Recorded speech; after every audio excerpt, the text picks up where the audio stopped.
Hi, Charlotte. Just... Hi, how are you? I think you're muted right now, but it's okay. Hi. Can you hear me now? All good? You know, yeah, very good. Thank you. Excellent.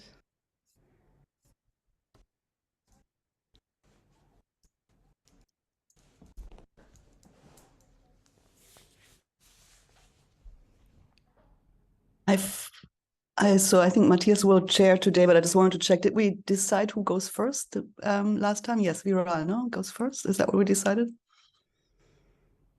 I can't recall. You pick, or maybe somebody will have a recollection of what we agreed on. Well, Matthias is here, so he can maybe remind us. I thought we had decided, but I forgot. I think we did, but I also forgot. I was asking the same question. I think I was second. Yeah, I think so too. Yeah, I agree. Okay. And let's see if Asharia remembers. Viral remembers it differently.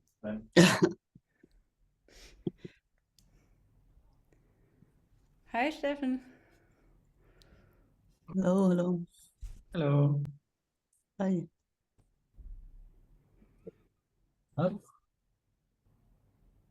Oh, okay.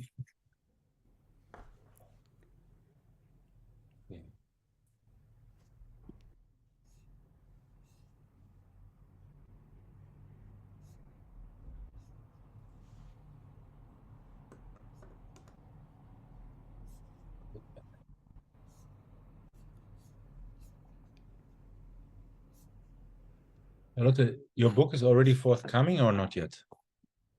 No, it mostly exists in my head. It's doing well there. Well, as long, it doesn't want to come out yet, yeah? Let's give it like, it's okay. But it's I had a last visit to the archives though, which was a nice moment. So now that bit is done, but it's the writing gig now. Good. Hi everyone. Hi, Cornel, ça va? Ça va bien, merci. Vous? Très bien, merci. Nice to have you here. Likewise. Good to see you, Charlotte. Hi, Cornel. Okay, so let me just prepare this thing.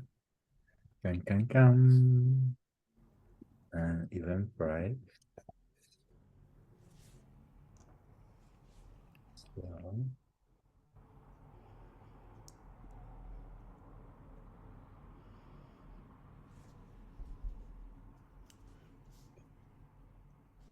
want to wait a little bit more today? Yeah, we do, right? It's only 7 past, so we have 3 more minutes anyhow, and we also need our second speaker. So without that, we shouldn't start. Katharina, would you like? Is it okay if I post or make a link to your postdoc thing in the? Of course, please. Yeah. Thank you. And then we can. Oh yeah. Okay. So let's see. Dum.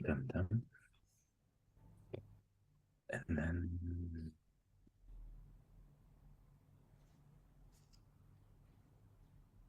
can also already announce that we will continue in spring. We should also do that. Yeah. I can say a few words and then hand it over to you for the moderation. Wonderful. Sounds good to me.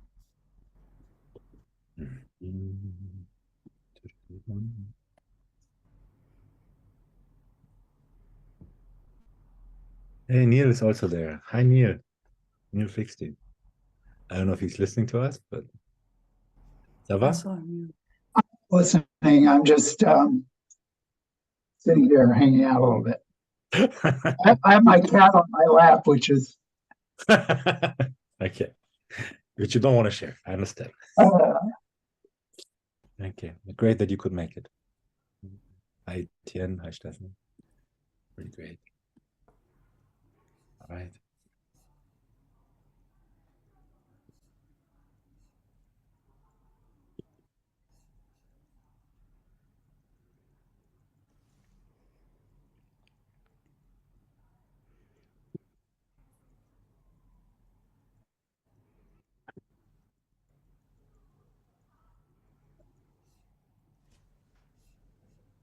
Yeah, did you write to Vidal, or do you want me to write to him? I have not written to him. Do you want Oh, to?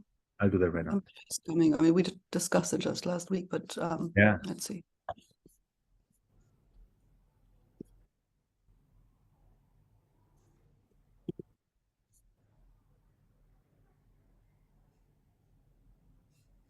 Well, I would say for now, Charlotte should be prepared to go first. It's absolutely fine. Let's give it another minute, but I'm just going to say a few general words first, and then hopefully he will arrive.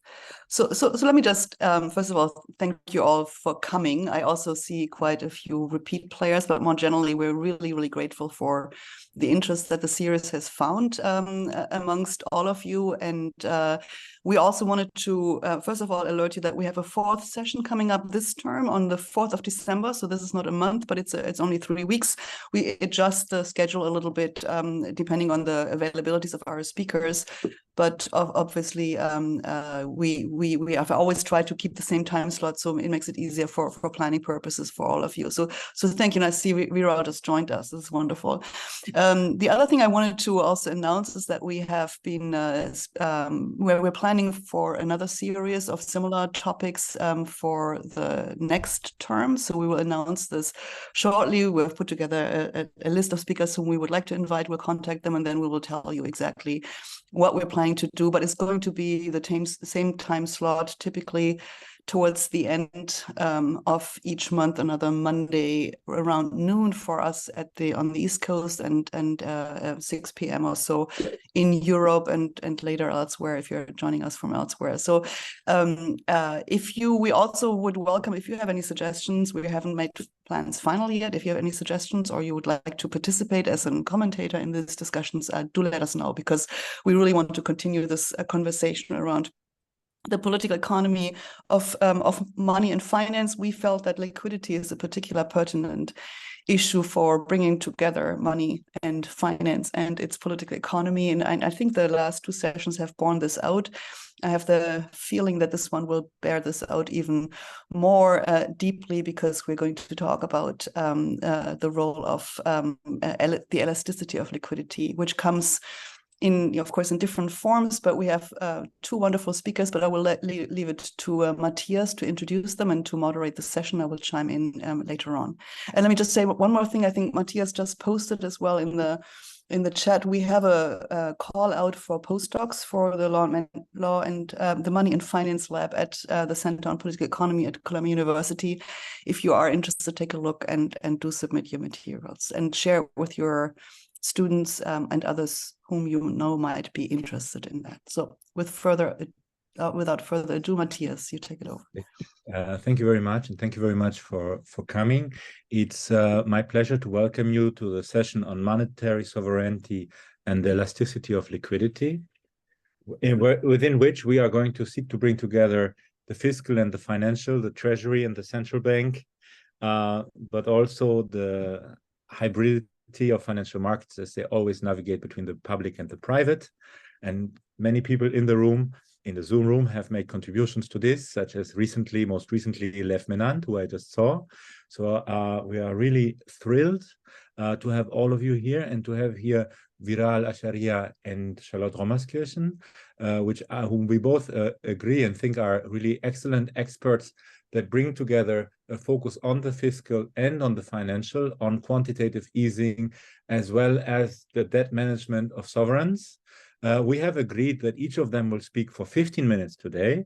First, Viral, who is the CV Star Professor of Economics, who has been at NYU Stern School of Business, so in New York. He's basically very close to Katharina right now, who has been also the deputy governor of the Reserve Bank of India from 2017 to 2019, and has made really fundamental contributions to our understanding of the financial crisis, the link between money markets, shadow banking, and why it all ended up in the banking system, and since then has gone on to provide a lot of great research on financial economics more largely.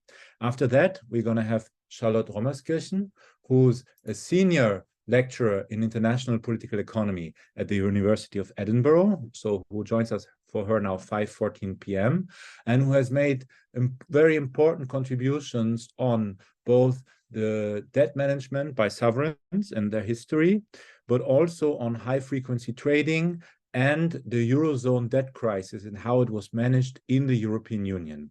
So also, she will speak for 15 minutes, after which, for those of you who haven't been here yet, we are going to have an open discussion for all of you. Please feel free both to write your questions in the chat, and after the speakers have finished their 2 short intros, to raise your hand so that we can call upon you to have a lively discussion. With that being said, Viral, at least Katharina, Charlotte, and I remembered that you go first, and we hope that this is correct. And I will hand it over to you right now to take it from here. Viral, thank you very much for agreeing to be with us, and we're very much looking forward to your presentation. Great. Thank you so much, Charlotte. I hope it's okay with you that I go first. I don't remember what the ordering was. Okay, so good morning, good afternoon, everyone. I thought I'll structure my remarks in sort of 6 parts. First and foremost, I wanted to just lay down, you know, the conceptual or the theoretical role for government debt, which is also somewhat anchored, I think, in the practice.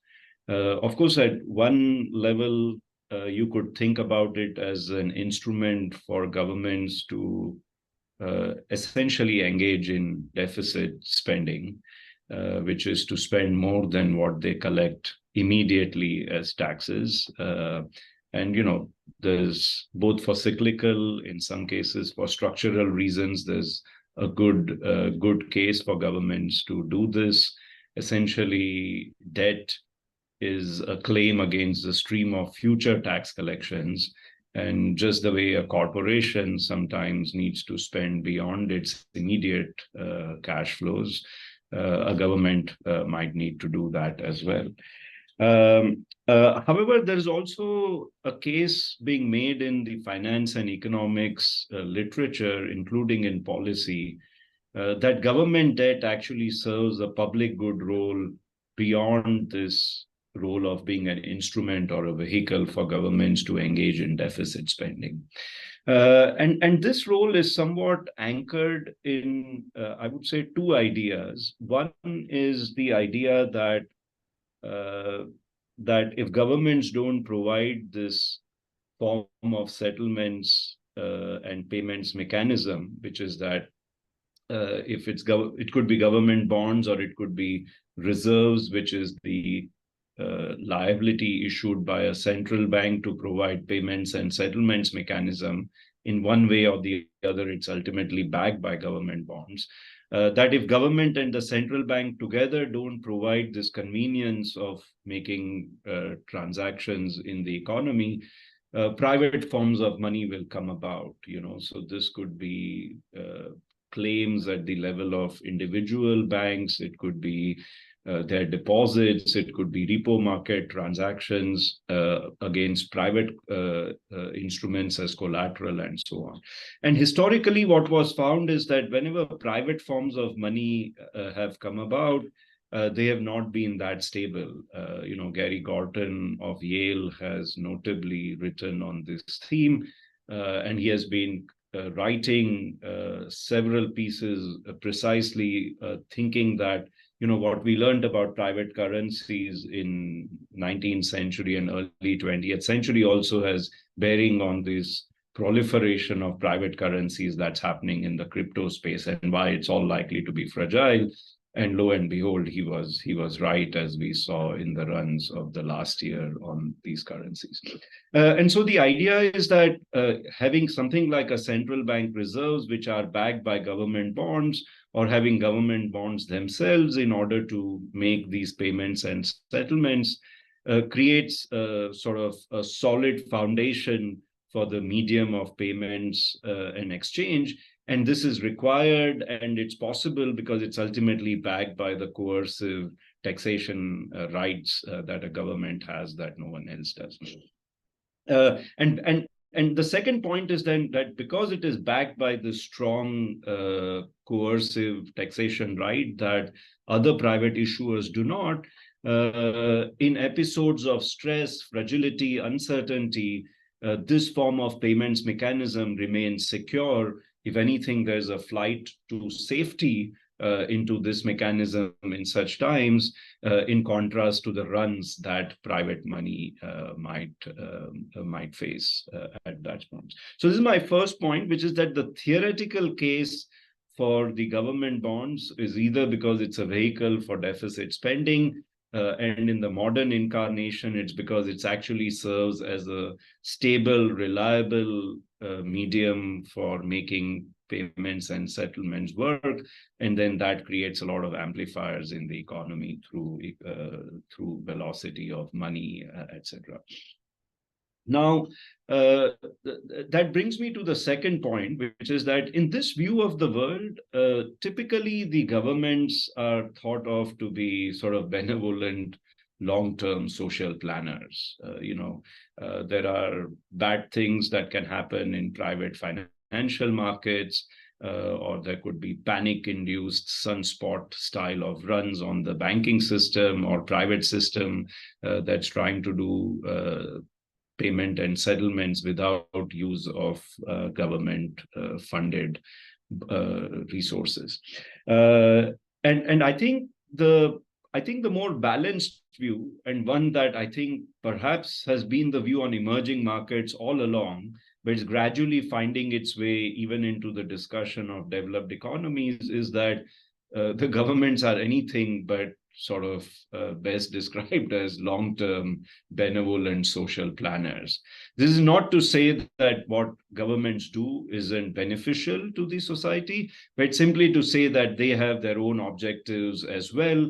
Sometimes they might be short-term, sometimes they might be populist, and sometimes they might vary over the cycle between looking closer to those of a benevolent planner to those of being myopic and self-centered or populist entities. Now, why is that view important? That view is important because it says that this quantity of government debt or of central bank reserves that ultimately are backed by this government bonds may at times become too high because they might engage in excessive deficit spending and rely too much on government debt. And the way it then sort of works in these models is two ways, which is that the governments can engage in too much deficit spending. Then they burden future governments with a lot of debt that has to be repaid. Ultimately, that's taxes that are going to come out of future generation or future cohorts or future companies' incomes. And then second, in presence of uncertainty, that can lead to some bad outcomes. It can lead to sovereign defaults. It can lead to excessively high inflation, etc. And so the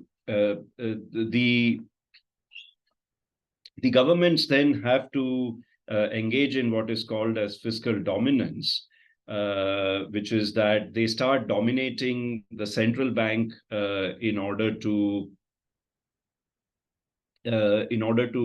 change its interest rate policy. So the central banks might excessively accommodate the government in pushing through their deficits in the current periods at low costs, or central banks may expand their balance sheets and inject a lot of reserves in exchange for buying government bonds with the purpose of actually facilitating the government's borrowing program. So that's fiscal dominance. Now, of course, these government bonds are also purchased by actors and in the markets, typically banks, but also non-bank financial institutions. And in a world in which the path of government debts is not that stable, such as right now, or in a world in which the health of these private institutions is not stable, also such as what we saw earlier this year in the US economy, but in 2022 in the UK, over the last decade in Europe. We've had a whole range of these financial institutions and banks get into trouble.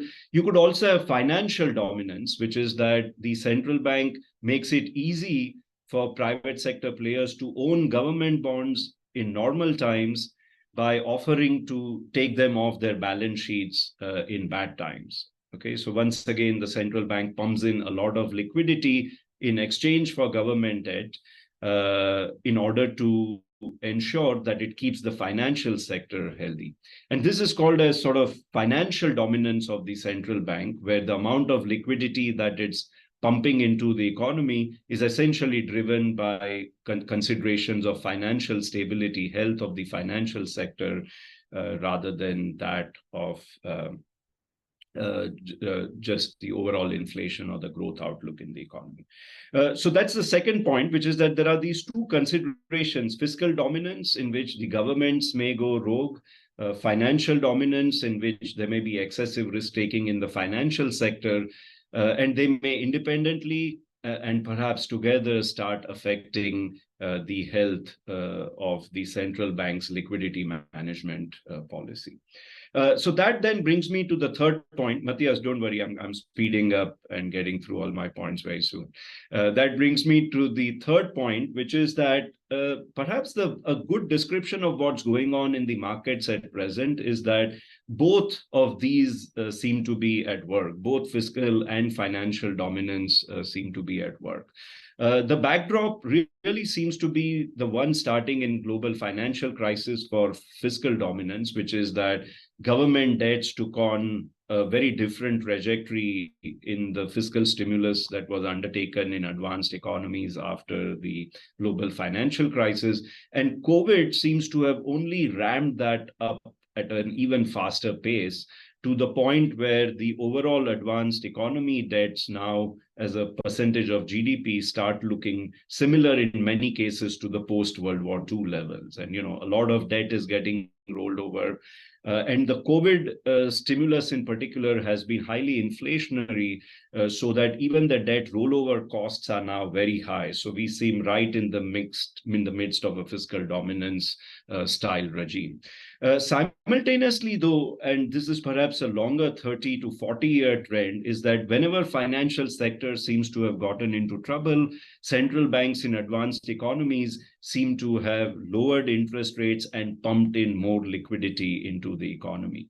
And the sum total of all this is that essentially what used to be just a too big to fail problem for banks has now become also a too big to fail problem in markets, which is that they are undertaking risks, undertaking leverage with the expectation that the central bank can always come take off government bonds from their books and swap them for liquidity. And all of this is now working together because in good times, the private sector loads up on government debt that keeps the deficit financing costs for governments low. And then when shocks materialize, the central bank steps in and takes the bonds off. But in parallel, the governments have been enjoying the low costs in normal times, allowing them to rake up these fiscal deficits to higher levels in the first place. This brings me to the fourth point, which is that it actually then starts intersecting with financial sector regulation. It starts intersecting with infrastructure of government bond markets, and it starts intersecting with the role that the central bank is actually playing in this infrastructure. For example, my experience in India as a deputy governor was that the liquidity requirements of banks were essentially being set so that when a dollar of deposit goes into the banking system, a big chunk of it goes right away into the government bonds in order to help the government fund the fiscal stimulus. Now, on the one hand, these liquidity requirements may be for prudential reasons, but you could raise the levels of these liquidity requirements to even higher levels so that they are essentially meant to finance the deficits of the government.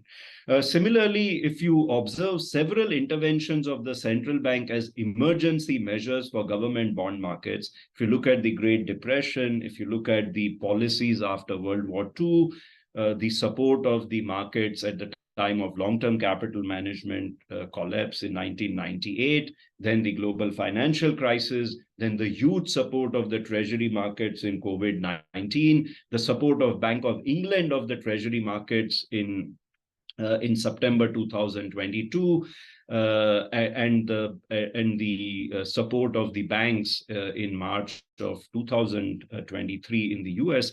All of these are at points where essentially treasury markets would have had a very hard landing. Now, that might seem extreme because not just the treasury markets, even other markets would have probably had extreme outcomes. But it does beg the question of whether the ultimate extraordinary injection of liquidity in markets in swap for government bonds is ultimately getting triggered when these treasury markets would be impacted in a significant way. Okay, so that then brings me to the last 2 points, which is that this really then strikes at the core of the governance of the central bank. Okay, if all of this was being done based on rules, in the language of Kydland and Prescott, then perhaps it would be possible to design the governance of the central bank so that neither the fiscal dominance or the financial dominance become the drivers of the central bank interest rate and liquidity management policy. So you could pre-design rules, but as you know, what seems to be favored in crisis, especially since the collapse of Lehman Brothers, is to essentially say we'll do whatever it takes. We'll expand the scope of our liquidity management policies beyond banks to all markets that could be considered as systemically important. So I think that's an interesting debate to have, which is to what extent essentially we are running now an entirely discretion-based liquidity policy of the central bank rather than a rules-based policy, because a discretion-based policy has the concern that it's going to be very heavily dominated by fiscal and financial dominance. The last point I want to come back on this is, why do we care about all of this? Of course, one could argue that in the modern day financial system, where a central bank just credits checking accounts of commercial banks just electronically, why can't a central bank have a very large balance sheet?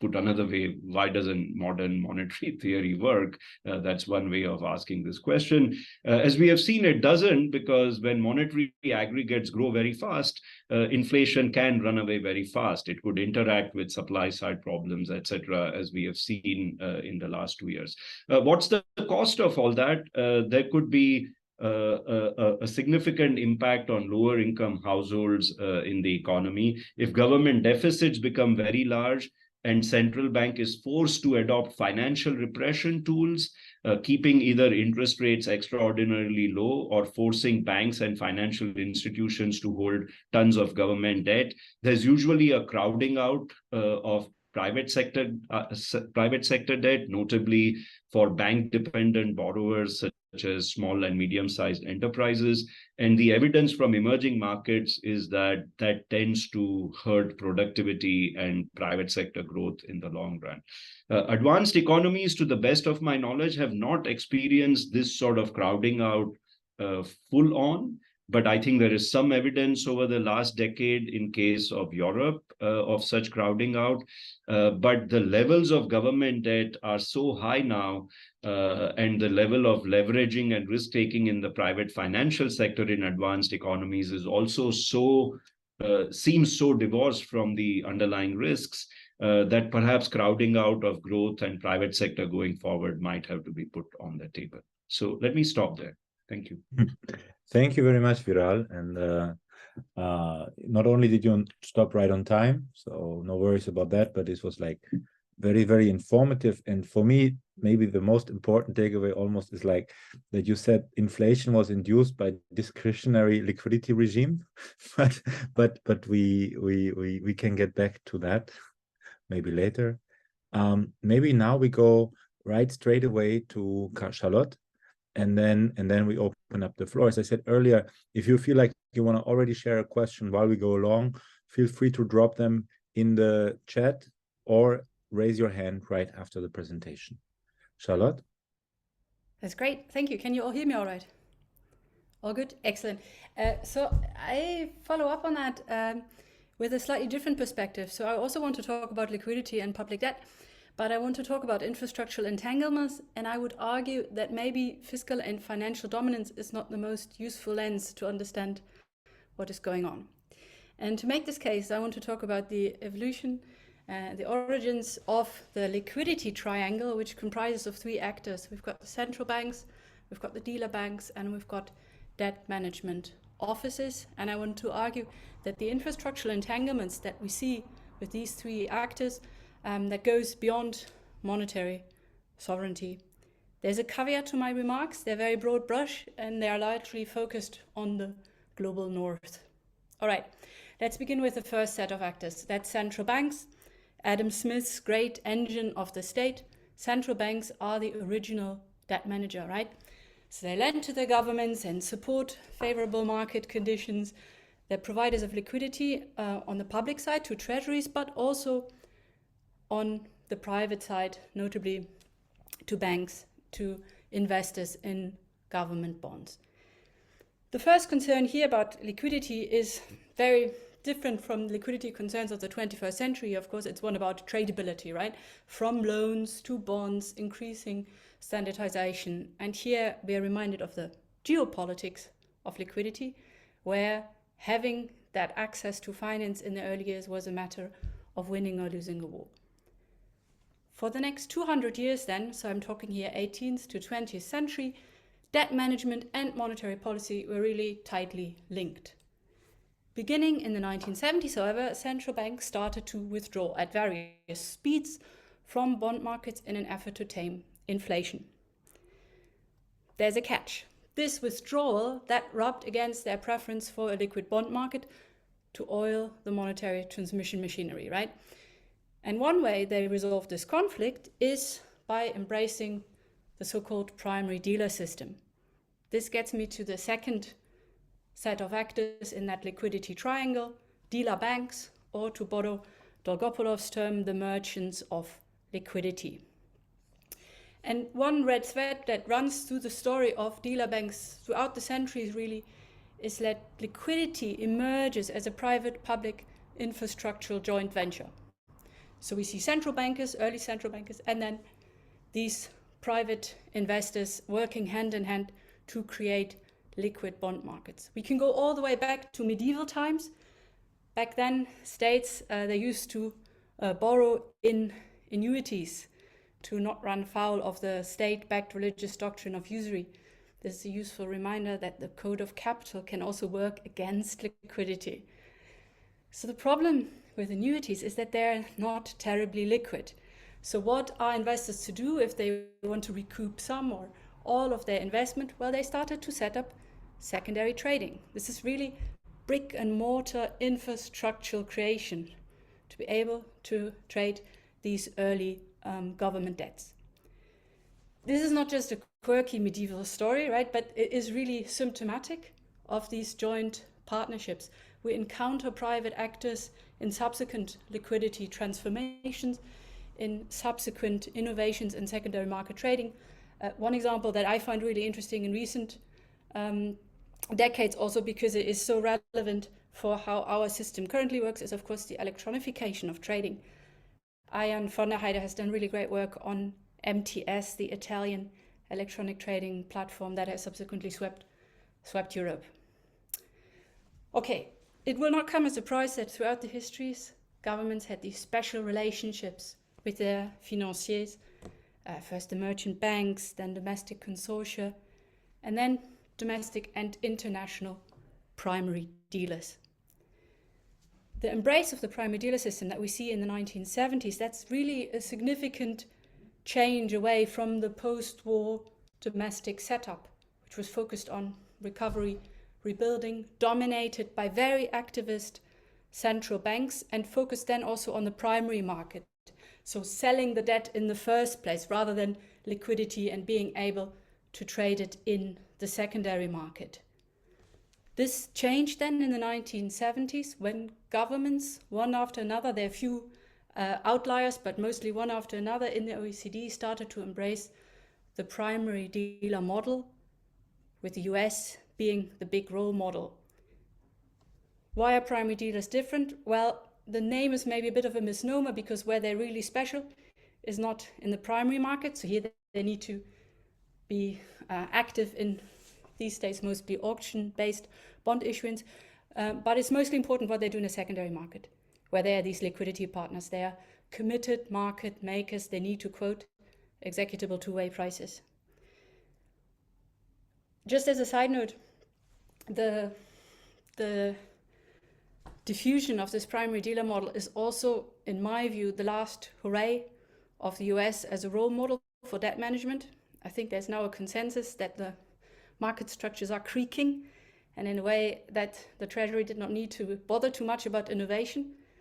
There again is the geopolitics of liquidity. You can be a bit cavalier if you own God's currency, and this also includes letting hedge funds into the primary dealer space. He's a cheeky boy. And coming back on that topic of entanglement, when we look at the arrival of the primary dealer system, it's important to note that in many countries, adopting a primary dealer system was pushed by central banks. Really great country case studies are Sahil Datta's work on the UK and Benjamin Lemon's work, I think he's here as well, on France. So for central banks, two key motives. The first one, market mechanism for price discovery, and therefore an embrace of market discipline, right? Disciplining these spendthrift treasuries. But secondly, the arrival of primary dealers was also meant to usher in a liquid bond market. Ideally, this liquidity should then help with the monetary transmission mechanism. This is not to say that treasuries were against this model, not at all. For treasuries or later debt managers, this was seen as a way to break the stronghold of previous partnerships, especially where there were quasi-monopolies. The UK system is a great example of that. And then usher in liquidity, better funding, wider diversified pool of investors, that sort of thing. If we want to look at the transformation of public debt management more broadly, the primary dealer system is also where we would begin what Florian Fastenrath, Michael Schwan and Christine Trampusch call the financialization of debt management. This now gets me to the third set of actors in that liquidity triangle, and that's debt management offices. For them, really, liquidity reigns high. So they began to be set up, particularly beginning in the 1990s. And here, the purpose was really to create units, semi-autonomous, that would be run like the biggest bank of the country. A constant supply of auction-based, standardized instruments, embracing of new electronic infrastructures, and also the support of new markets, here particularly futures market and repo. It's interesting to note that these debt management offices and this financialized way of doing debt is a child of the 90s, when that fear of a world without debt reigns supreme, and the liquidity concerns of both central bankers and debt management offices, which are quite nicely coming out in archival material, they seem, of course, fantastical today, but they explain some of that background of that institutional innovation, right? How to set something up to ensure liquidity, the steady presence, issuing sovereign debt. And in a way, it's a good link to what Viral talked about, the public goods role of debt. These infrastructures, they create dependencies of the three set of actors that mingle in them. For primary dealers, of course, they need the DMOs, the debt management offices, for that supply of collateral. And they also increasingly, and here I would agree with Viral, have come to look at central banks and also now debt management offices for that type of de-risking, the de-risking of a collateral that underpins their business model. Central banks, in turn, well, they have become dependent on debt management offices to churn out that collateral for the monetary transmission mechanism and help them out in times of QE when there is scarcity. And of course, they also need the primary dealers, who are the key repo market actors, key liquidity partners. in the interest of monetary governability. DMOs, they're also clearly dependent. They need the central banks to keep the music playing. This includes quantitative easing. And they need the primary dealers as market makers. The next 3 minutes or so, I want to just briefly focus on the repo market, this artery of the collateral factory. Because the repo market is a really key example for these type of infrastructural entanglements that I'm trying to get at. The repo market connects all three actors of the liquidity triangle. We know from the literature very well why central banks embraced repos, right? Ben Brown, Daniela Gabor, Conor Ben is here. They all wrote about that.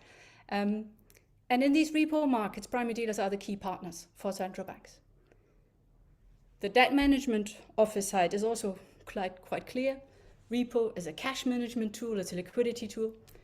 And for primary dealers, we also don't need to look too far to see the appeal of repo. This is bringing down the costs of market making and also connects primary dealers to other hedging or arbitrage opportunities, for instance, in the futures market.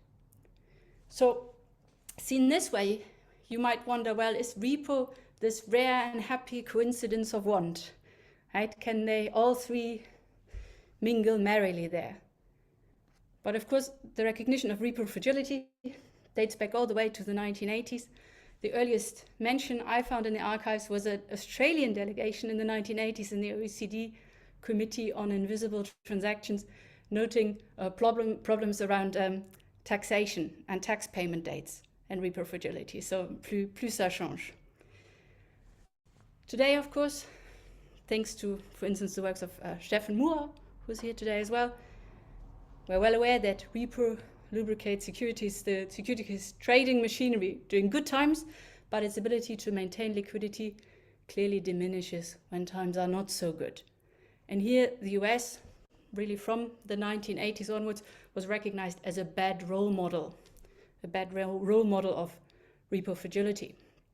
So what do you do about repo fragility? Well, guess what? The answer is more repo. Repo is cause and cure in one. And we see that with the response of central banks and debt management offices. In recognition of that repo fragility, they've become more active in managing liquidity within sovereign debt markets to achieve their various policy goals. And now an interesting institutional or infrastructural innovation in the past 10 years has been the creation of new primary dealer support facilities where debt management offices get primary dealers collateral or, depending on their needs, money. And this has been particularly useful in times of quantitative easing, when quantitative easing has led to scarcity of some bonds, and then debt management officers stepped in and said, well, we've got those bonds that are scarce, here primary dealers will help you out. Of course, within all that, problems loom within the setup. The setup is not necessarily harmonious. One aspect that I currently find interesting is the possibility of arbitrage opportunities for dealer banks who could tap into different facilities, either across countries. This is particularly relevant for the Eurozone, but also domestically, say facilities that are set up by a central bank and a DMO where rates and conditions are not coordinated. I'll finish with 2 points. So first of all, I think that looking at liquidity through infrastructural entanglements gets us somewhere else than the way we would approach the question through a dominance literature frame, might be fiscal, financial, monetary, because arguably there the emphasis is often on who has the upper hand, right? It's these antagonistic power plays between treasuries, central banks, or private finance. If I look at the evolution of this liquidity triangle, it strikes me that to begin with, all three actors joined this triangle because they sought to advance their specific goals. The second point is that if we look at it through that lens of infrastructural entanglement, we also stop portraying central banks as the only game in town. And I think there's particularly a risk in these narratives to cast central bankers as heroes rather than arsonists. And maybe we can talk about the Bank of England in the Q&A a little bit. When it comes to responding to liquidity problems, central banks, important as they are not alone, and they are also dependent on primary dealers, and they are dependent on debt management offices. There's a broader point here, how this speaks then to that questionable so-called divorce between debt management and central banking, where they're no longer speaking to each other, right? Central bankers and debt managers, they continue to co-work in the collateral factory. And this is because the pursuit of liquidity governance for all of these actors, that cuts across the public-private divide, and it cuts across the monetary and fiscal divide, and therefore it also goes beyond questions of monetary sovereignty. And I'll stop there. Thank you. Thank you very much. I mean, this was greatly delivered, very well thought through, and so two really wonderful introductions to the discussion today. I do have questions, and I'm sure Katarina also has questions. So maybe I pose them while those of you who think about asking a question, take your time and formulate your question and raise your hand. So I first of all wanted to once more thank both of you, because it was so superbly clear what you were saying. I have a first question maybe on the variance of configurations here. And so a question about, in essence, do we really face everywhere the same kind of like financialized debt management collateral factory, or are there differences between Europe and the US, to leave out for the moment emerging markets? But Viral, if you want to get back to your India example, I think it's also great, where making these distinctions between different types of regimes is meaningful, or is it really everybody's facing the same? And here I'm thinking about the role of asset managers versus big banks and so on in holding these debts. And Charlotte, you were mentioning hedge funds, and I mean the hedge funds are maybe more active in some markets than in others. And I'm wondering in how far, so the analytical frame probably travels everywhere, but how do I have to adapt it in order to analyze the different markets? Charlotte, does it make sense as a question? Yes, great. I'm not sure if I can wrap them all together, but I one model, are they all the same? Because here clearly the answer is no, and this is also why I would shy away from a broad diagnostic as saying, oh, this is financial dominance or this is fiscal dominance. But just by laying out the infrastructures, you can very well see where are the opportunities for power, where are the opportunities for access or for exclusion. This is the case of the hedge funds, right? Who gets to play and who doesn't.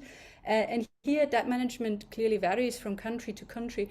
However, if we look across time, we can see them converging towards a certain model, right? An auction-based model, a model where, in that financialization language, also the thinking about how to do that management becomes important. So we see the rise of portfolio theory, the instruments with which that is to be achieved. So this includes the embrace of derivatives, and here I would argue, I would agree with the Fastenat et al.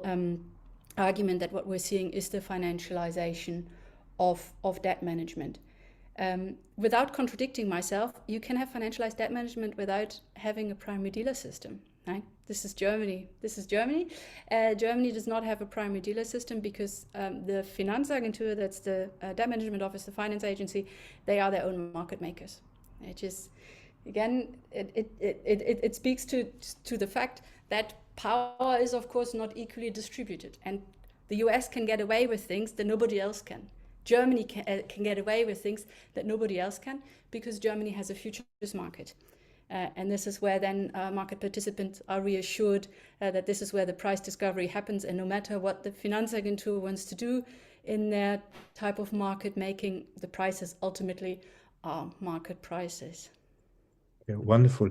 I'll sneak in one little question left before, sorry, which is just to play the ball one more time, maybe shortly back to Viral, which is, I mean, Viral, if I heard you correctly, you actually didn't set it up as a like as an opposing dichotomy, financial dominance versus fiscal dominance. If I heard you correctly, what you were saying is financial dominance with fiscal dominance.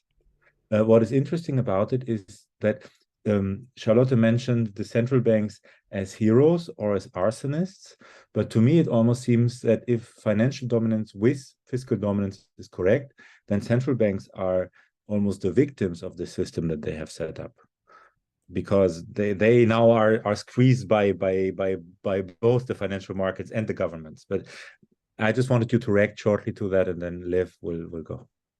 So I think if I can maybe make a couple of points, maybe give a few examples from my Indian experience, because I think even though it's an emerging market, it's actually quite telling.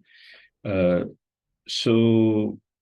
think consistent with Charlotte's, I like the term liquidity triangle a lot. Actually, when I wrote my book after the central bank experience, the forward in the book is by Dr. Y.B. Reddy, who was the Reserve Bank of India governor from 2003 to 2008.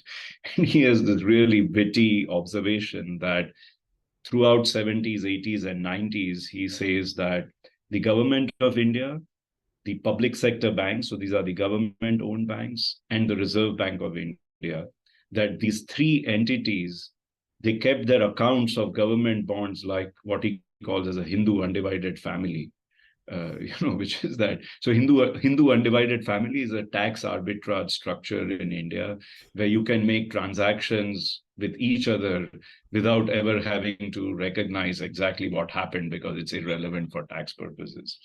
In fact, in many emerging markets, the primary dealers that Charlotte mentioned are actually government's own banks. They're government-owned banks. And you can actually see the triangle sort of super strong in that case.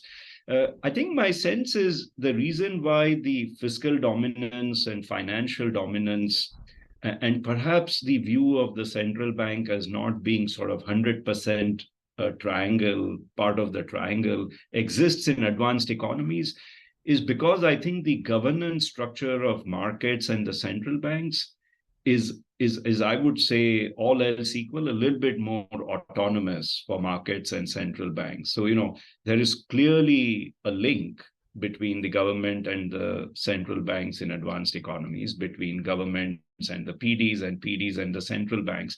But I would say, unlike many emerging markets where this is truly a Hindu undivided family, in many advanced economies, there are actually rules governing the operational autonomy of markets and the operational autonomy of the central banks.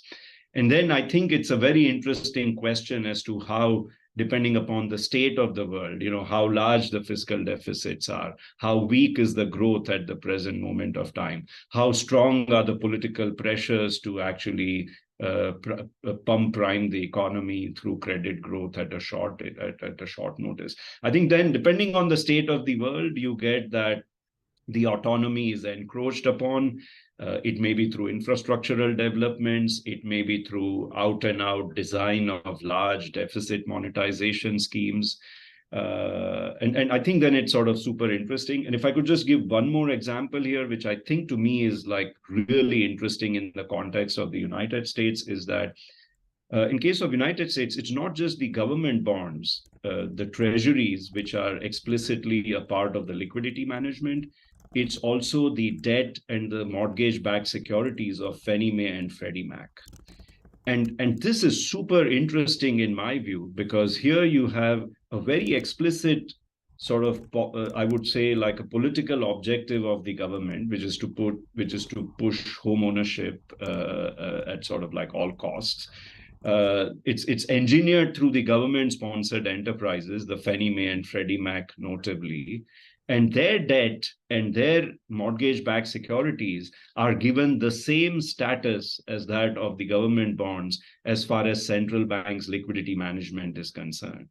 And I think this is super interesting in my view, because even when they were privatized in 1968, and then Fannie Mae was privatized, and then Freddie Mac was set up as a private competitor to Fannie Mae, these privileges were never taken away. The agency debt and the agency securities were always treated as special as far as the central bank liquidity management operations were concerned. And so it was very clear that to facilitate the end government objective of home ownership and housing construction, etc., that the central bank will always be asked to treat the agency debt specially, even though technically it is not something that is decided through the Treasury Debt Management Office. These are private entities supervised through a separate entity. And so you can see the whole governance structure there is like super interesting, going a little bit beyond even just the traditional nexus that we think about through the government bond markets. Wonderful. And so interesting to hear about Fannie Mae and Freddie Mac in this context. There's a lot of great work by a sociological historian on these questions. I hope we can get back to this. It's really fascinating. For now, I would like to give the word to Lev Menand, a specialist on these issues at Columbia University, and then Bogdan Bosche is announcing a question that I invite my two correspondents also to read, Charlotte and Virat. Lev? Thank you.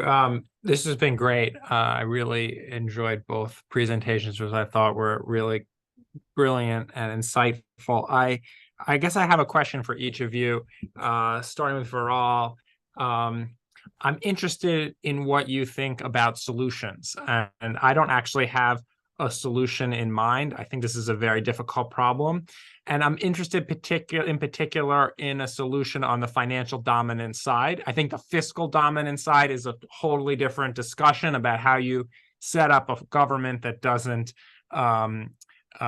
end up with a runaway budget deficit, that it has pressures to monetary finance. And I have no expertise in thinking about how to solve that type of institutional problem. But the financial dominance piece of the fiscal financial dominance entanglement, I'm interested in how that might be solved. And I'm struck by what you said about rules versus discretion and central bank support, because the Federal Reserve was actually set up as a rules-based system, and it more or less constructed discretion for itself outside of the statute to set up the primary dealer system, which is pretty much an extra legal framework for money creation and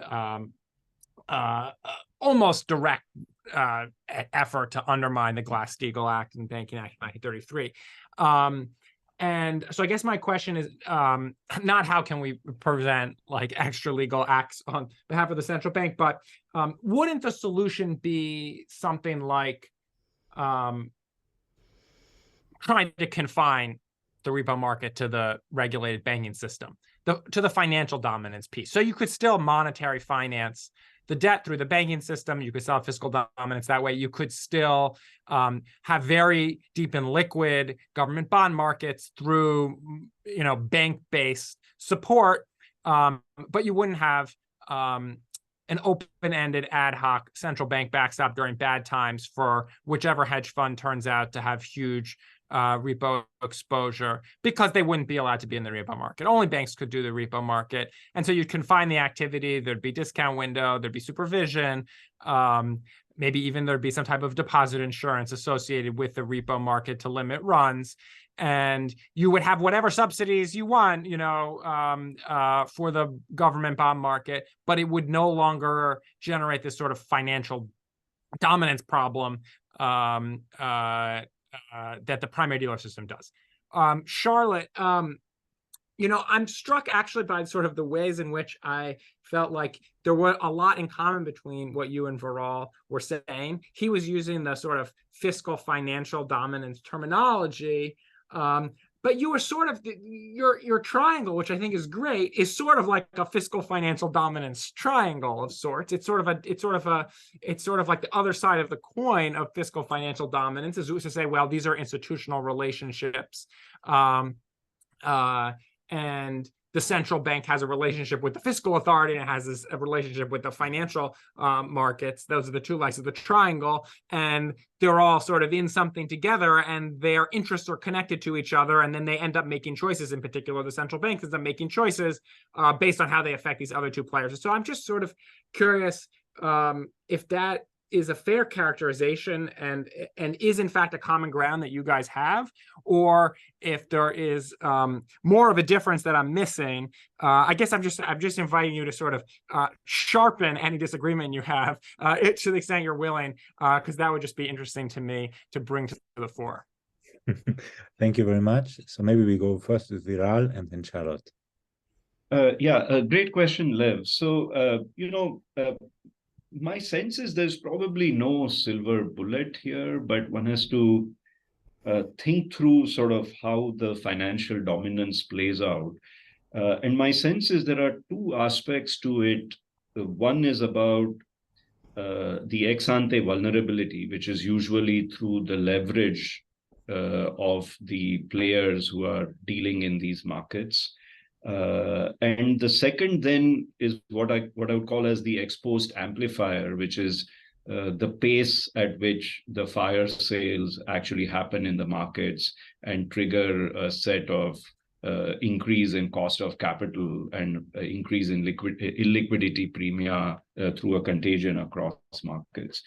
In my view, the first has to ultimately be tackled through more capital, which is we just have to restrict the extent of leveraging that can happen even on an asset class, which presumably looks very safe in most states of the world. But as we have seen, it does fluctuate over time. You could either have very large shocks like COVID, or you could have governments running away with deficits, as we have seen now in case of Europe, which could come to a head-on problem. I would say we are perhaps running away with deficits even in the US, but we haven't yet come to sort of like that sort of a point as in Europe over the last decade.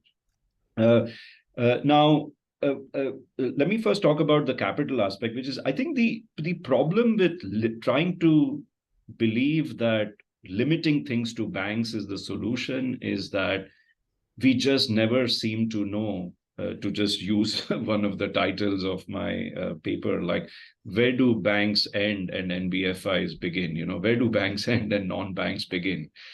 Banks seem to be masters at figuring out how to design other entities, special purpose vehicles, even if it is not their own vehicles, even if it is hedge funds and other non-banks, how to figure out ways to ultimately take exposures to them. It can happen through credit lines, liquidity lines, off-balance sheet guarantees. And so in my view, the history of financial crisis has been that we keep trying to think that we need to limit attention on a set of players in a market. We can constrain them, but invariably what happens is they find ways of actually taking exposures which are bypassing the regulations. So I would say we probably need to embrace the fact that something like a repo market needs to be deep in terms of institutional players, but then we need a common set of rules actually to limit the leverage that could happen. Is clearing house the right format for that? Could be. Maybe that's a way that you bring everyone onto a common platform, and then you say, whether you're a hedge fund or a bank, you are going to be subject to the same leverage restrictions. So that sort of a positive infrastructure development of that type, in my view, would be a way of dealing with the ex ante aspect of this problem. I think the ex post problem, which is really about fire sales, in my view, this has something to do with the safe harbor exceptions that we have given to all kinds of collateral, not just treasuries and agencies, but even other collateral. So what I have in mind is that when even if a hedge fund blows up, we have allowed recourse to the underlying collateral on the repo outside of the bankruptcy of this entity, which is what allows a repo financier to then engage in a set of liquidations at the first sign of problem with the hedge fund or the counterparty. Now, of course, this has a huge implication ex ante on the leverage, because they think the small tail probability that this market blows up is never factored in, because in all other states of the world, they know that they have access to the collateral all the time. I would actually prefer that even for treasury and agency collateral, we actually don't necessarily guarantee a safe harbor exception, that, we essentially say that there's a 2-day or a 3-day delay that can suspend the conversion of these claims to immediate liquidations, just the way that the commercial bank clearing houses of pre-Federal Reserve era used to be able to suspend depositor runs and get some calm into the markets. So where I'm coming at it is that I don't know if it's a perfect solution, but organizing these markets onto clearing houses is, in my view, a way of possibly suspending conversion to immediacy in the end game, as well as actually imposing uniform leverage requirements on all players upfront. So the recent SEC proposals, without getting into the nitty-gritties of it, I'm actually in full support of this for the treasury markets. And I don't know if Charlotte would agree, but this could be a step of bringing the US markets closer actually to the European markets in their organization of infrastructure. It could reduce the dominance of primary dealers, in my view, as well along the way. Great, thank you. Charlotte? Okay, great. I'm not sure how big our disagreement here is. I'll give it a go with two remarks. The first one is that I have yet to see many central banks fessing up to existing infrastructural entanglements, right? So there are these policy notes or policy guidelines, IMF, OECD, World Bank, they publish them. And in their meetings, when they try to hash out what should be in there as best practice, the veto on coordination between debt management and central banking always comes from central bankers, particularly from the ECB, right? So I don't see a lot of recognition there that there is dependency, that there are these infrastructural entanglements, and it's a bit. I mean, it goes to Matthias's provocation. So should we start to have pity on them? So oh, look how they are in a bind. Poor them. And still, I see them mostly cast as heroes. And here, I read with great interest Viral's column in Project Syndicate, where you I think you briefly mentioned the Bank of England's role last year in the UK as being commendable, right, for temporarily pausing quantitative tightening, which is not quite, I don't have as strong a reaction to that as to the headlines of the Bank of England saving pensions, which we got blasted all over. Because what happened is that well before Liz Truss's disastrous mini budget, bank yields had already gone up, right? And the Bank of England had announced that it was embarking on quantitative tightening, and that then to that chain of reaction for pension funds with liability-driven investment strategies, right? So that was a crisis broiling away well before the mini budget. I'm coming at this through the history of debt management, and I'm reminded here that central bankers, in most instances, had to give up debt management kicking and screaming, right? They did not want to step away from debt management. This is understandable because this is a super powerful tool. You lose market access, you lose market insight, and to me, this is exactly what happened with the Bank of England. They lost sight of what happened in the pension systems and the fragilities that were building up there. But then you cannot subsequently cast them as heroes and say they were out to save our pensions. So I would say that something is off when the governor of the Bank of England feels compelled to give a press conference and announce that they would never stage a coup. So this is probably then my disagreement. Don't cast them as heroes and make them fess up to their infrastructural entanglements. Yeah, I would actually tend to agree with you, Charlotte. I think my sense is at least specifically in that piece, we were simply trying to say exposed when they arrive. We sort of think they are the white knights. And I think we were sort of being a bit polite in saying that whatever happened was commendable, because I think the thrust of our argument is really that the willingness of the central banks to handhold through quantitative expansion, they've really handheld the fiscal expansion that has happened before. And I think what it does is it emboldens the governments, because the liquidity of the absorption of the huge supply of government bonds is so easy because the central bank is buying a huge chunk of it for a while, and that emboldens the government authorities to say, oh, we can embark on fiscal deficits, and if there is a flood, we'll face it down the line. And I think then you get caught up with a lot of accidents along the way. I would tend to fully agree with you. I think your debt management point is very interesting. Again, if I can give the example of India, because I'm so close to it. So the Central Bank of India, the Reserve Bank, is the debt manager for the government. It's actually the debt manager even for individual states in India. So there's the subnational authorities and the issuers of debt. And I would say that it's never been easy for the central bank to agree to relinquishing control of the debt market. So even though there is actually a push from the finance ministry to take charge, because what has happened is with inflation targeting implementation, it's becoming hard for the central bank to accommodate the government bond markets as easily, because they are also answerable on the inflation front to the markets. So there's a push from the finance ministry to take over control of debt management.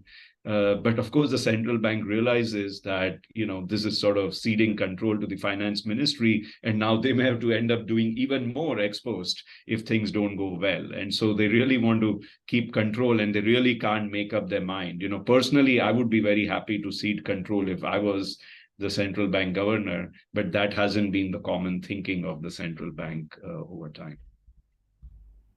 Okay, great. So maybe there's a lot of agreement rather than discord, but we'll get back to that. I tried. Well, let's see. It continues. And I think the oath of central bankers that they have to fess up to their infrastructural entanglement is going to be an interesting job requirement for the future. Now we have 3 more persons on the question list. 4 actually. So I have Bogdan, Yuri, Dan, and then Katarina. I would like, maybe we go 2 and 2, but I would like to ask the speaker, the questions to be rather short, because we don't have so much time. But thank you, Bogdan. Yes, thank you very much. I will try to summarize it.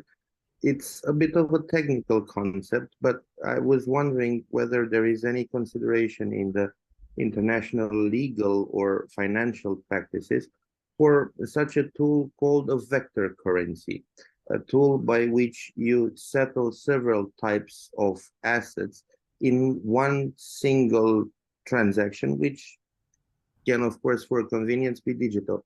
And I'm wondering about this case because an engineer's point of view is that instead of making bankers argue about how to settle, why not make robots argue on how to settle and securitize the promise of settlement by these robots of this, let's say, consolidated or packaged obligations or promises of settlement.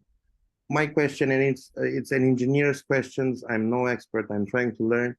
My question is there anything similar to this concept of a vector currency involved maybe in private arbitration or in some extra financial means of facilitating some sort of liquidity, let's say, without increasing it, without doing more quantitative easing, let's say? Okay, thank you very much. Thank you. Thank you. Yuri? Taking completely different perspective, I was intrigued by your conceptual framework, and so thanks for two speakers. One is this dualistic perspective with the financial and fiscal dominance, and the other one is the functional triangle. And I was wondering if we push these two conceptual frameworks, which look quite apart from history or from, let's say, institutional context, both are, but they could be applied too. I was wondering, how do you characterize this, your analysis, by taking three periods? So one can be financialization period since the 90s, and one can be simply the period from the global financial crisis or the North Atlantic financial crisis, I prefer to call it.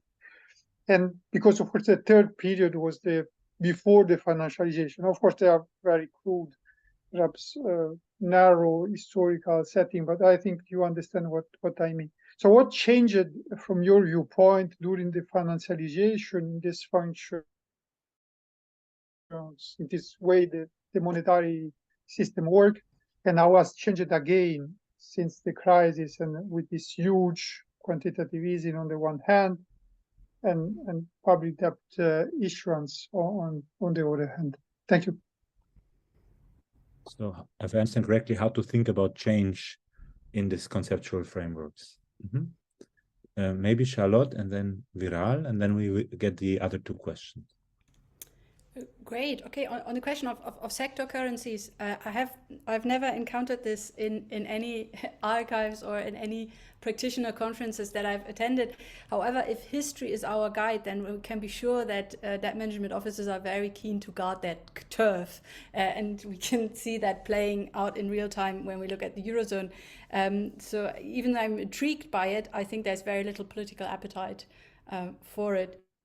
On Yuri's question, it's absolutely true that there has been change throughout the market infrastructure, and I would here particularly focus on the repo market. And once debt management became oriented towards repo finance, either as cash management or then a liquidity tool, this changed their support for the repo market, which further entrenched the position of that. We can tell a similar story for central banking, which is perhaps better documented in the existing literature. And then to agree with Viral, we can then look at the de-risking this has prompted, right? And here particularly I'm interested in these new primary dealer support facilities that have sprung up. So infrastructures are malleable, they are adaptive, and they can also be destroyed, which is probably lucky for us. In my case, political scientists who study them, because I think there's more to look at. Thank you. So Viral. Yeah, I think maybe on the vector of currency, I would say you could interpret some private and public outcomes as vectors of currency. So, for example, a prime broker who has a relationship with a large hedge fund does portfolio margining, a whole set of different types of collateral gets delivered, and they will credit the hedge fund's account with a balance in their deposit, and they will do a range of haircuts that they would apply. And you could argue that even though in normal times the collateral of central bank's liquidity operation is the standard one, either the treasuries and in US also treasuries and agencies, when they do emergency lender of last resort, that's effectively they say, I'm expanding collateral, it'll be a different haircut. So it starts looking like a vector of assets that now can be delivered to exchange for reserves. And then there's like a price that's being set for each. So I don't know if that's really, one would call that as a vector of currencies, but it's kind of gets a bit closer to that. So in some work I've done with Raghuram Rajan, like we thought quite hard about this question of, like, why now? Why do some of these debt deficit and then runaway inflation or sovereign default situations emerge?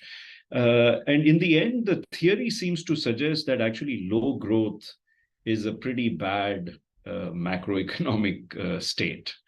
What happens in these theoretical models of sovereign debt is that when growth is high, it's better for governments to actually take policies which simply increase the private sector growth and investments, because through that they improve the tax pie down the line, and the debt markets are willing to lend you more against you having created a big future stream of tax collections. So when growth is high, even a deficit-oriented government ends up doing the right growth-enhancing policy mix. But when growth is low, the stream of cash flows sort of dries up or is not as attractive. And then you're more likely to end up in an end game of default or runaway inflation. Then the public markets are not willing to lend as much to you. Basically, your debt capacity goes down. And now you have to start using regulation of the financial sector, financial repression, infrastructure developments, etc., in order to ensure that government bonds are a more favored asset class than other asset classes in the economy. So our contention in this work and our read on the literature is that when growth is low, even advanced economy outcomes on debt start looking a little bit like emerging markets. So my interpretation of QE, a sort of very cynical interpretation, is that emerging markets were doing deficit monetization for the longest time because they had weak growth, weak capacity of governments to borrow. So they were always using their balance sheet as a tool to help the governments monetize deficits. And in my view, it's precisely because growth has hit a weak patch in advanced economies that we are seeing an overall emergence of this balance sheet tool as a management. So it may have been triggered by the financial crisis, but in my view, its embrace as a tool really has to do with the fact that weak growth requires large government deficits, or it's at least associated with large government deficits. And QE is a way to actually facilitate these deficits to essentially be monetized at relatively low costs via the QE. It's a great point. I heard a similar point made recently about the European Central Bank and the fact that debt will never leave again the balance sheet of the ECB. So the government debt will stay on the balance sheet of the ECB until it's paid back, and that's the way to. But it's hard to be honest about it when you're European. Very hard. Anyway, but great points. Thank you very much. We have Dan and then Katarina. Dan. Thanks.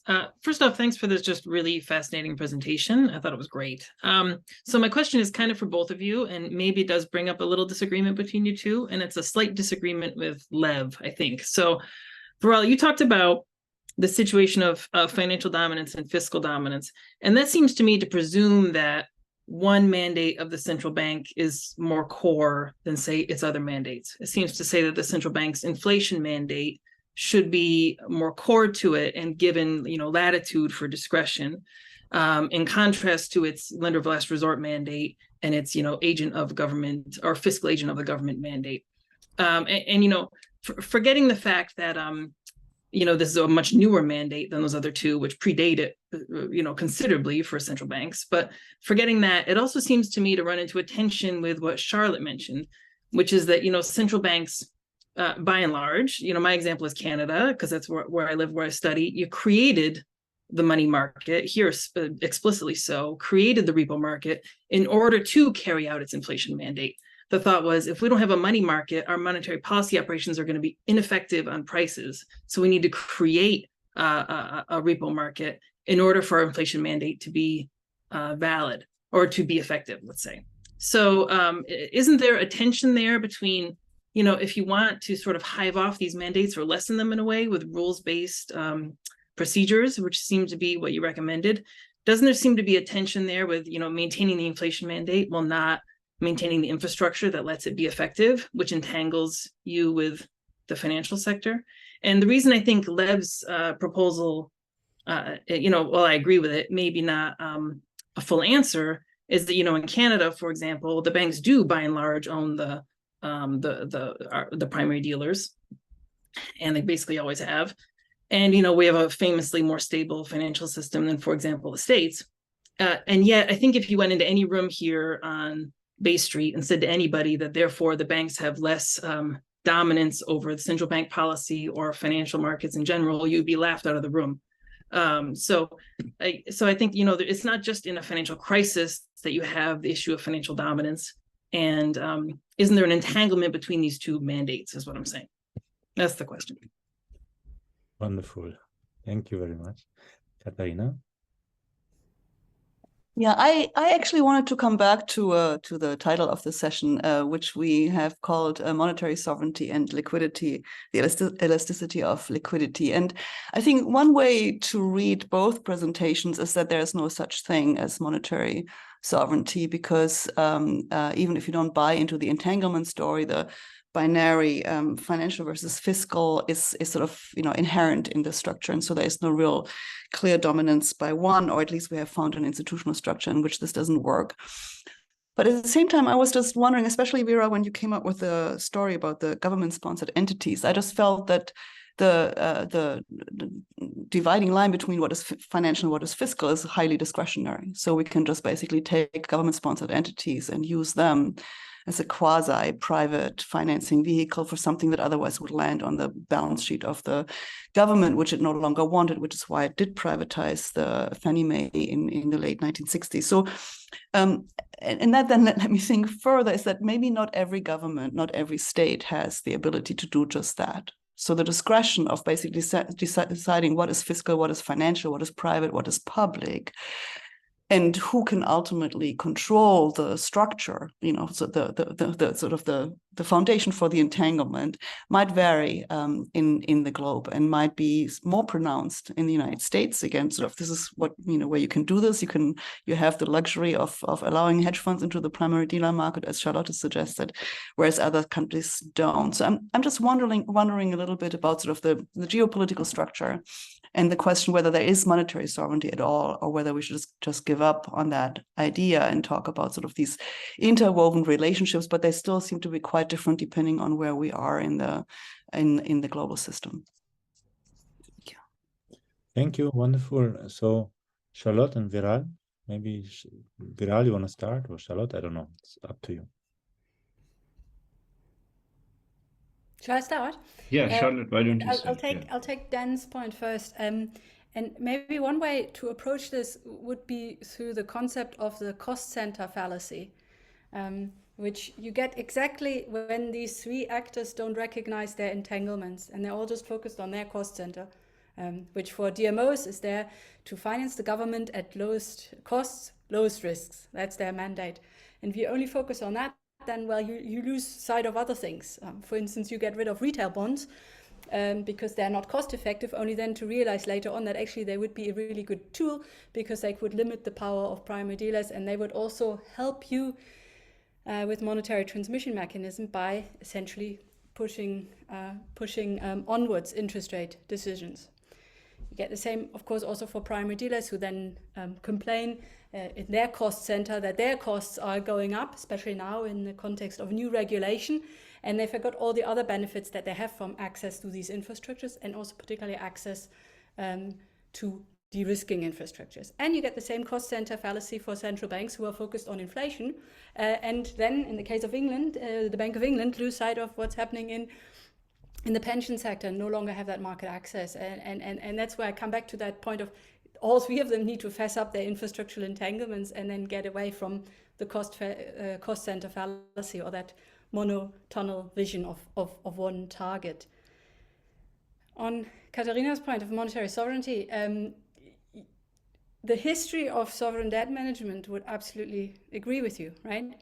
It's anachronistic to think these things apart.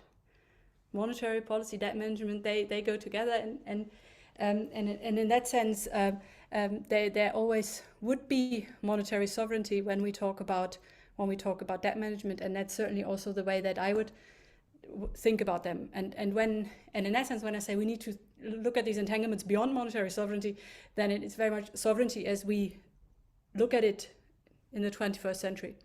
But historically speaking, monetary sovereignty, of course, would encompass much more. And there also would have a lot of space for your observation that, of course, monetary sovereignty looks very different depending on the country we're looking at, where Germany can do things different from, say, Poland or Portugal or Benin, and so we'd have a lot of sympathy for your remarks. I agree with them. Viral? Yeah, I think so. There is this question that's being asked a lot, which is whether financial stability should explicitly be added as a qualifier into the inflation targeting mandate. So should it be that you target a particular inflation, but while you're paying attention to, say, growth or employment, but also financial stability? In fact, again, giving the example of, so there was a lot of discussion of this at the time of the Dodd-Frank Act. In fact, I believe the first version of the Dodd-Frank Act actually had the term financial stability to be added into the mandate of the central bank, but then it was actually removed from the final version. Even in India, where I was involved in the implementation of the inflation targeting framework, pretty much like 3-4 months after it was enacted, the act was enacted, financial stability was included as a qualifier in the first version, but then eliminated in the final version. I don't know whether this is all necessarily political, but at least at the final operational stage of scratching out the word financial stability, the excuse or the explanation given is that we don't have very tangible metrics of financial stability that we agree on. So that's usually given as the explanation. Now, of course, we know a financial crisis when one happens. I believe through simple metrics like leverage and now stress tests, you can build metrics of vulnerabilities which are possible. So I've still not given up hope that at some point financial stability explicitly gets included in a central bank's mandate, rather than just embracing that, oh, this is the raison d'etre why central banks exist in the first place.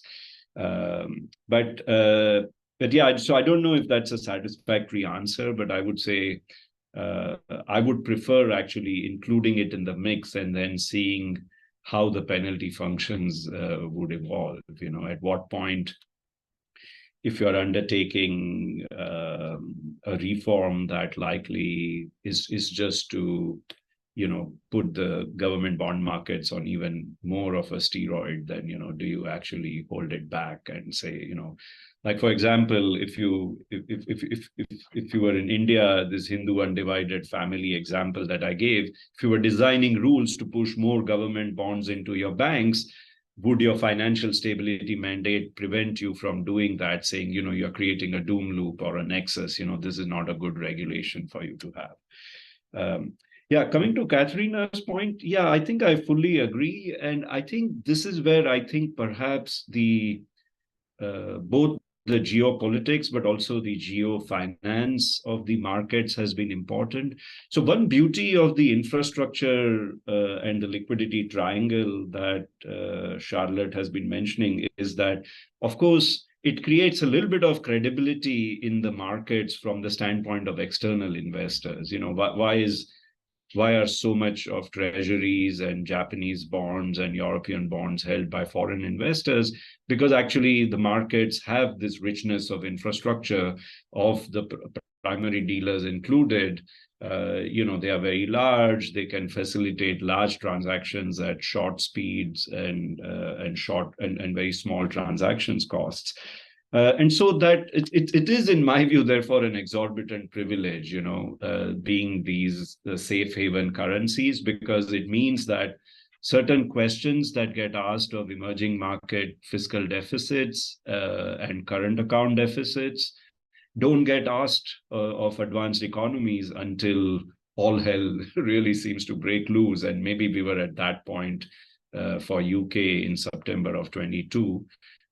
even if it was precipitated through a particular infrastructure problem, at least at that point, people started asking questions about the fiscal deficits and the current account deficits. But, if you're an emerging market, you're worried about this all the time. The external investors are asking these questions of you every single day. Whereas if you are a safe haven currency, the infrastructure of your markets and the strength that everyone believes they have to deal with large transactions, etc., almost makes them a bit oblivious of what the underlying macroeconomic conditions are at a given point of time. They really have to wait for something really sinister like a financial crisis or something like that to be on the horizon for them to pull out. So I think in a way that's the nature of these exorbitant privilege. What is a way out? IMF used to have this nice concept of a public sector borrowing requirement where they would actually consolidate all the deficits, not just on the books of the central governments, but they would consolidate subnational deficits. They would consolidate amount of debt and borrowing undertaken by both national and subnational government-owned enterprises.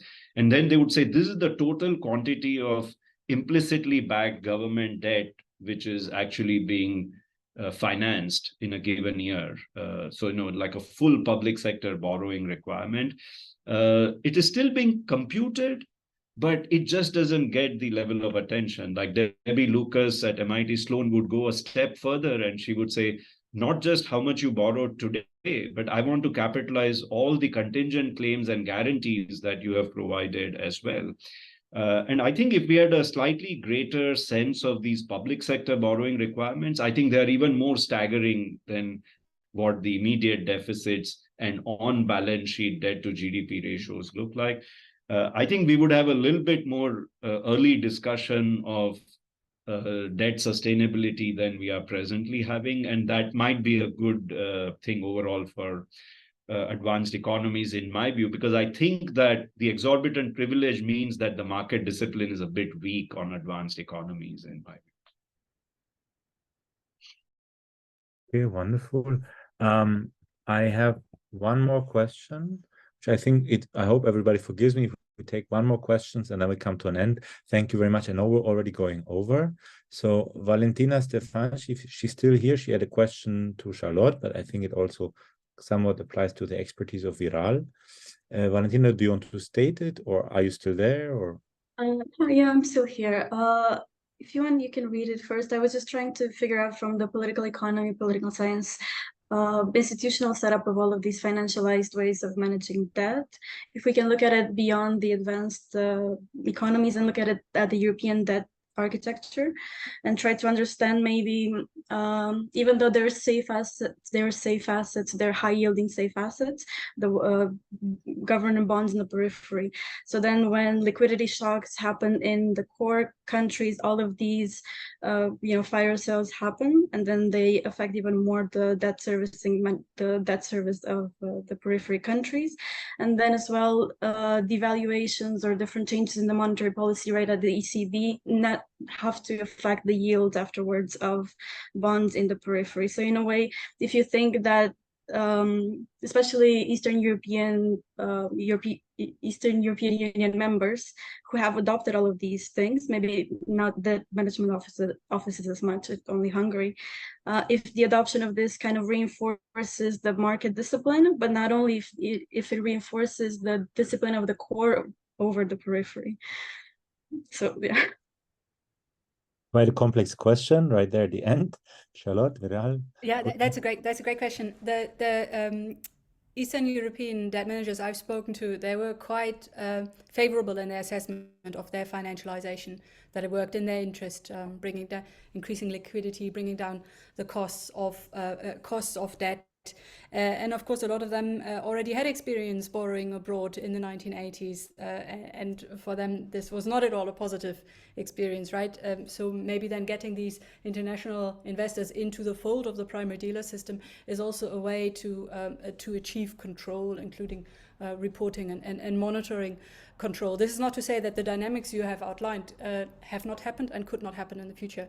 I would also like to plug Conor Ban's work on Hungary, which I think is a great example of how you can work with international finance and use it to your advantage against all odds. Thank you. Iran? Yeah, maybe just a quick reaction. So I think these international spillovers are always there. I think they're quite large, especially for emerging markets.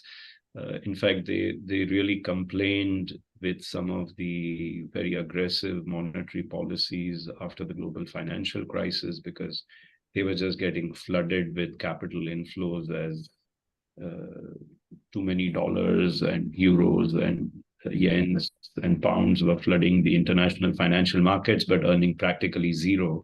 And so they all wanted to finance slightly higher yielding emerging market debts. I think the central banks have improved on a little bit on this front. They are trying to telegraph their policies a little bit more. Of course, it doesn't mean that the spillovers won't be there. It just gives the emerging markets a little bit more time. But interestingly, if you look at the most recent inflation cycle, barring one or two, most emerging market central banks actually tightened monetary policy before the advanced economy central banks did.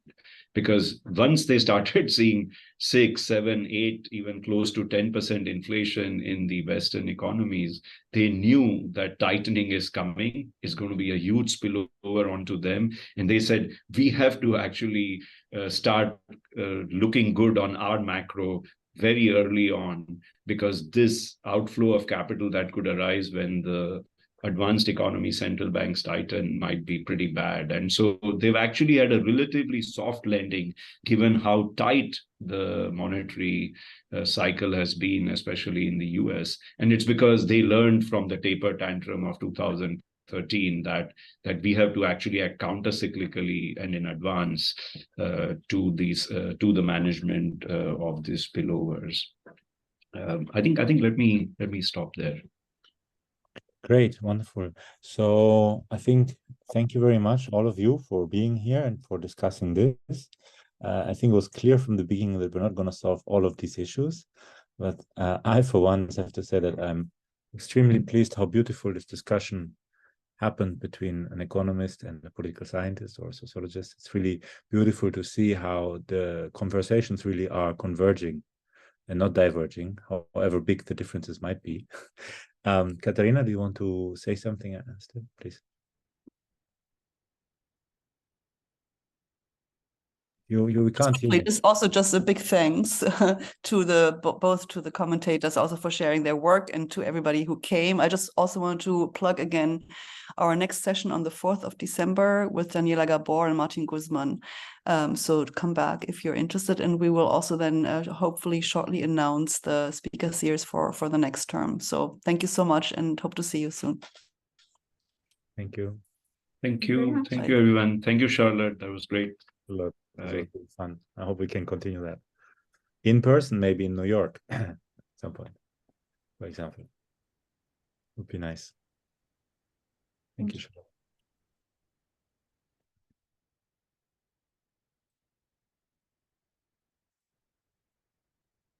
Hey, Matthias. Hey, Honor. Ça va? How are you doing? Good. How are you?